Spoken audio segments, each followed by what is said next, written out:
안녕하세요. 기분 좋은 수요일이에요. 수요일은 왠지 뭐랄까 좋은 일이 생길 것 같은 예감이 들어요. 오늘은 3월 3일이네요. 33. 삼겹살을 먹는 날인가요? 무슨 그런 날이 있다고 하던데. 여하튼 10시 20분에 여러분을 찾아왔습니다. 어제 정말 재미있게 읽어갔는데 과연 이 원숭이에 대해서 다시 한번 파헤쳐 보기로 하겠습니다. 그 다음을 이어갈게요. 낭독할게요. 병맥주 2병을 다 비우고 나니 시간은 어느새 11시 반이었다. 술술 실례해야겠네요 하고 원숭이는 말했다. 왠지 신이 나서 그만 얘기가 길어져 버렸습니다. 면목 없습니다. 아냐, 무척 흥미로운 이야기였어. 내가 말했다. 흥미로운 이야기라는 표현은 그다지 적절하지 않을지도 모른다. 사실 원숭이를 상대로 맥주를 마시면서 대하는 것만으로도 상당히 불가사의한 체험이다. 그 원숭이가 브루크너를 애호하고 성욕에 혹은 연정에 휩쓸려 인간 여자의 이름을 훔쳐왔다면 이건 흥미로움을 넘어 터무니없는 이야기에 가깝다. 하지만 원숭이 기분을 필요 이상으로 자극하지 않기 위해 나는 최대한 온건한 표현을 택했다. 나는 원숭이와 헤어지면서 1,000엔짜리 지폐 한 장을 팁으로 건넸다. 얼마 안 되지만 맛있는 거라도 사 먹어 하면서. 원숭이는 처음에는 사양했지만 한 번 더 권하자 순순히 받았다. 그러고는 지폐를 접어서 트레이닝 바지 주머니에 소중히 넣었다. 정말 감사합니다. 얼토당토하는 원숭이 신상 이야기를 늘어놓고 맥주를 얻어마시고 이렇게 친절한 사례까지 따로 봤다니 심히 송구스럽습니다. 그러고는 원숭이는 빈 맥주병과 유리잔을 쟁반에 받쳐들고 방을 나갔다. 이튿날 아침 료칸을 나와 그 길로 도쿄에 돌아왔는데 그때는 원숭이를 전혀 보지 못했다. 계산대에는 머리카락과 눈썹이 없는 어디선가 으스스한 노인도 코가 안 좋은 늙은 고양이도 없었다.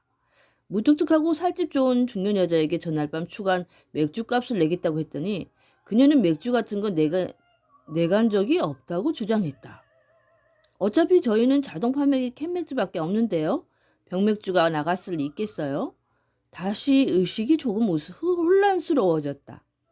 현실과 비현실이 여기저기서 마음대로 자리를 맞바꾸는 듯한 감각이었다. 나는 분명히 지난밤 원숭이와 함께 차가운 삿포로 맥주를 큰 병으로 2병 마시고 그의 신상 이야기를 들었다. 중년 여자에게 원숭이 이야기를 할까 싶기도 했지만 역시 그만두었다. 어쩌면 그 원숭이는 어디에도 존재하지 않고 모든 것은 뜨거운 탕에 너무 오래 있었던 탓에 생긴 망상이었다고 정리될 일인지도 모른다. 아니면 나는 그저 리얼하고 기묘한 긴 꿈을 꾸었을 뿐이지도 모른다. 그렇다면 이 료칸의 말을 할 줄 아는 늙은 원숭이 직원 있잖아요. 같은 소리를 꺼냈다가는 분위기가 이상해질 테고 자칫하면 미친 사람 취급받기 십상이다. 그도 아니면 이 료칸은 너무 세무서나 보건소의 눈치를 보느라 원숭이 직원을 고용한 사실을 당당히 밝히지 못하는지도 모른다. 충분히 있을 수 있는 일이다. 돌아오는 열차 안에서 원숭이에게 들은 이야기를 처음부터 하나하나 떠올렸다. 그리고 그 이야기를 작업용 노트에 기억하는 대로 메모했다. 도쿄에 돌아가면 전체적으로 다시 정리해서 글로 써둘 요량이었다. 가령 원숭이가 실제했다 하더라도 실제 했다고 밖에 생각되지 않았지만 그 원숭이가 맥주를 마시면서 해준 이야기를 어디까지 고지 들어도 될지 나는 공정하게 판단할 수 없었다. 여자의 이름을 훔쳐 제 것으로 만든다는 것이 정말로 가능할까? 그것은 그 신하가 원숭이에게만 주어진 특별한 능력일까? 그리고 그 원숭이가 허언증이 아니라고 누가 단언할 수 있을까? 물론 허언증 원숭이라는 건 듣도 보도 못했지만 인간이 언어를 능숙하게 구사하는 원숭이가 있다면 허언증을 가진 원숭이가 있다 해도 이론적으로는 이상할 게 없다. 하지만 나는 직업상 지금까지 많은 사람에게서 온갖 이야기를 들어왔고 어떤 이야기가 믿을만하고 어떤 이야기는 고지 들이면 안 되는지 대강 짐작할 수 있다. 일정 시간 이상 이야기를 나누다 보면 말하는 이의 미묘한 분위기나 그녀가 보내는 여러 신호를 통해 어느 정도 직관적으로 판단이 되는 것이다. 그리고 그 신하가 원숭이가 꾸며낸 이야기를 했다고는 도저히 생각되지 않았다. 그의 눈빛이며 표정, 때때로 생각에 잠기는 모습, 뜸을 들이는 대목, 이런저런 몸짓, 말이 막힐 때의 느낌, 어느 것을 꼽아봐도 극히 자연스럽고 꾸며냈음직한 요소가 전혀 보이지 않았다. 그리고 무엇보다 나는 원숭이 고백에 담긴 안쓰러울 정도의 솔직함을 인정해주고 싶었다. 속편한 나홀로 여행을 마치고 도쿄로 돌아오자 다시 분주한 도시 생활이 시작되었다. 그렇게 일감을 많이 받아두지도 않았는데 나이 들수록 괜히 사는 게 바빠진다. 그리고 시간이 점점 빨리 흘러간다. 결국 신하가 원숭이 이야기는 아무에게도 하지 않았고 글로 쓰지도 않았다. 얘기해봤자 어차피 믿어주는 사람도 없을 테니까. 아마 요즘 구상하시는 이야기인가 봐요 하는 반응이 나올 것이다. 글로 쓰지 않은 것은 대체 어떤 식으로 이야기를 풀어나가야 할지 감이 잡히지 않아서다. 사실인 양 쓰기에는 너무 허황되니 구체적인 증거를 요컨대 그 원숭이 실물을 내보이지 않은 한 아무도 믿어주지 않을 것이다. 그렇다고 픽션으로 쓰자니 이야기 초점과 결론이 영 명확하지 않다. 쓰기도 전부터 원고를 다 읽은 편집자의 난처한 얼굴이 눈앞에 그려진다. 작가에게 직접 이런 질문을 드리고 싶지 않지만 이 이야기 주제는 대체 뭔가요? 라고 물을지도 모른다. 주제? 그런 게 있으려고. 그저 인간이 말을 할 줄 아는 늙은 원숭이가 군마의 작은 마을에 살면서 온천 욕관에서 손님 등을 밀어주고 차가운 맥주를 즐기며 인간 여자를 영모해 그녀들이 이름을 훔치고 다녔다는 얘기일 뿐이다. 그런 이야기에 어디에 주제가 있고 교훈이 있을까? 그래서 이럭저럭 하는 사이 그 온천 마을에서 겪은 신기한 일에 대한 기억은 내 안에서 조금씩 흐릿해졌다. 아무리 선명한 기억도 시간이 튄 힘은 좀처럼 당해내지 못한다. 그로부터 5년이 흐른 지금 당시 노트에 남긴 메모를 바탕으로 이렇게 신하가 원숭이 이야기를 쓰고 있는 것은 얼마 전 약간 신경 쓰이는 일이 있었기 때문이다. 만약 그 사건이 없었더라면 내가 이 글을 쓰는 일은 없었을지도 모른다. 그날 오후 나는 아카사카에 있는 한 호텔 커피 라운지에서 업무 미팅을 하고 있었다. 미팅 상대는 모 여행 잡지 여성 편집자였다. 30살 안팎 정도 돼 보이고 상당히 미인이었다. 작은 체구의 머리가 길고 피부가 좋고 크고 차밍한 눈을 갖고 있었다. 유능한 편집자이기도 하다. 그리고 아직 독신이라고 들었다. 나와는 전에도 몇 번 같이 일한 적이 있어서 어느 정도 친한 사이였다. 일 이야기가 끝내고 커피를 마시면 더 가벼운 잡담을 나누었다. 그녀의 휴대전화가 울렸고 그녀가 조심스럽게 내 얼굴을 보았다. 나는 괜찮으니 받으라고 손짓했다. 그녀가 상대의 번호를 확인한 다음 전화를 받았다. 듣자니 무슨 예약 확인 전화인 듯 했다. 레스토랑이나 숙박시설, 항공권 뭐 그런 것들. 그녀는 수첩을 보면서 잠시 통화하다가 이윽고 난처한 얼굴로 나를 바라보았다. 죄송한데요. 그녀가 송화구를 손으로 막고 목소리를 낮춰 내게 말했다. 이상한 질문인데 제 이름이 뭐였죠? 나는 순간 놀라서 숨이 막혔지만 아무렇지 않은 얼굴로 그녀의 이름을 말해주었다. 그녀는 고개를 끄덕이고 그 이름을 통화 상대에게 알렸다. 그리고 전화를 끊고 내게 사과했다. 죄송합니다. 제가 갑자기 제 이름을 잊어버리지 뭐예요. 부끄럽게도. 아, 그럴 때 가끔 있어요. 내가 물었다. 그녀는 어떻게 할지 조금 망설이는 듯하다가 이윽고 고개를 끄덕였다. 네, 요즘 들어 가끔 그래요. 제 이름이 생각 안 나는 거예요. 블랙아웃된 것처럼. 다른 것도 그래요? 예를 들면 생일이 기억나지 않는다거나 전화번호나 비밀번호 같은 게 안 떠오른다든가. 그녀는 단호하게 고개를 저었다. 아니요, 그런 일은 전혀 없어요. 저는 원래 기억력이 좋은 편이라 친구들 생일도 전부 외우고 다니거든요. 누구 이름을 깜빡 잊어버린 적은 한 번도 없어요. 그런데 제 이름만 가끔 생각이 안 나는 거예요. 이해하기 힘든 일이죠. 2, 3분 지나면 기억이 조금씩 돌아오긴 하는데 그 2, 3분이 공백이 여러모로 불편하고 내가 누구인지 모르겠다는 불안감이 엄습하기도 해요. 나는 잠잠고 고개를 끄덕였다. 혹시 청량성 알츠하이머의 전조 같은 걸까요? 나는 한숨을 쉬었다. 글쎄요, 나는 의학적인 쪽은 잘 모르지만 그게 대충 언제쯤 시작됐죠? 자기 이름이 갑자기 생각 안 나는 증상이. 그녀는 실눈을 뜨고 잠시 생각했다. 시작은 아마 반년 전쯤이신지 싶어요. 벚꽃 구경 갔다가 제 이름이 생각나지 않았던 기억이 있거든요. 그때가 처음이에요. 이상한 질문인데 혹시 그 무렵에 뭔가 잃어버리지 않았어요? 신분증으로 쓰일 법한 것? 이를테면 운전면허증이나 여권, 보험증 뭐 그런 거요. 그녀는 잠시 조그만 입술을 깨물면서 생각했다. 그러고는 말했다. 네, 그러고 보니 그 무렵 운전면허증을 잃어버렸어요. 점심시간에 공원 벤치에서 쉬면서 바로 옆에 핸드백을 놔뒀거든요. 콤팩트를 꺼내서 립스틱을 고쳐 바르고 다음 순간 옆을 보니 핸드백이 없는 거예요. 이해가 안 되더라고요. 핸드백에서 눈을 떼는 건 정말 짧은 순간이었고 그 사이 무슨 기척을 느끼거나 발소리를 듣지는 못했으니까요. 주위를 둘러봤지만 사람은 그림자 하나도 없었어요.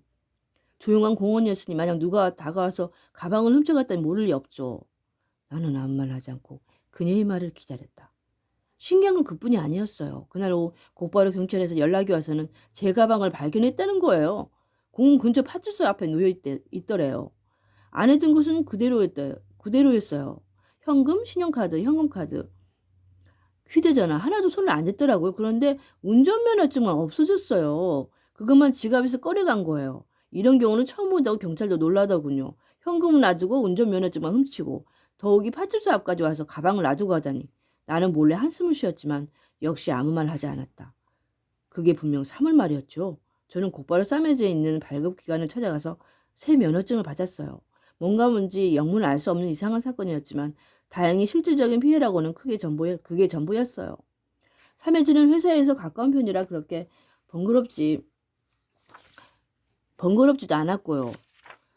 사매주가 시나가와가 아니었던가요? 맞아요. 히가쇼에 있어요. 저희 회사는 다카나와니까 택시 타면 금방이에요. 그녀가 말했다.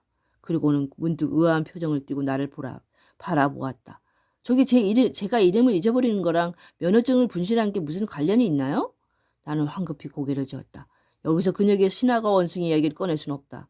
그랬다가는 분명 원숭이를 어디서 만났는지 캐물을 테고 료칸까지 직접 찾아갈지도 모른다. 사정을 추궁하고 따지기 위해서. 아니요, 관련은 무슨 그냥 갑자기 생각나서 물어봤어요. 이름 얘기가 나온 김에 내가 말했다. 그녀는 여전히 석연찮은 표정으로 나를 바라보았다. 하지만 나는 위험성을 익히 알면서도 한 가지 더 중요한 질문을 하지 않을 수 없었다. 그런데 최근에 어디서 원숭이 본 적 있어요? 원숭이요? 그녀가 말했다. 몽키 말씀이시죠?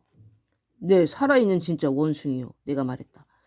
그녀는 고개를 저었다. 아니요. 원숭이는 몇 년 동안 한 번도 못 본 것 같은데요. 동물에서도 그렇고 다른 어디서도?